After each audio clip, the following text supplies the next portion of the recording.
नमस्कार मित्रांनो, जय शिवराय. संध्याकाळचे 6 वाजलेत ऑलमोस्ट आणि आपण आपल्या शेतामध्ये आहे.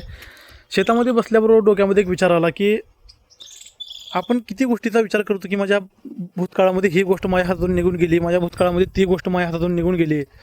पण खऱ्या अर्थानं ज्यावेळी छत्रपती शिवाजी महाराजांच्या विचारावरून आम्ही चालायला लागतो त्यावेळी आयुष्यातला खरा कमबॅक छत्रपती शिवाजी महाराजांनी केला होता. जगाच्या पानावर, इतिहासाच्या मनावर आम्ही जेव्हा पाहायला लागतो तेव्हा लक्षात येतं की जेव्हा पुरंदरचा तह झाला होता त्यावेळी छत्रपती शिवाजी महाराजांनी आपले 23 किल्ले आणि 4 लाख खुणांचा प्रदेश औरंगजेबाला बहाल केला होता आणि आग्र्याला बादशाची भेटसुद्धा घेऊन आले होते. त्याच्यानंतर जवळपास पुढच्या 8 ते 10 वर्षामध्ये छत्रपती शिवाजी महाराजांनी आपल्या स्वराज्यामध्ये गेलेले 23 किल्ले परत घेऊन दुसरे परत 350 किल्ले स्वराज्यामध्ये शिवाजी महाराजांनी आणले होते.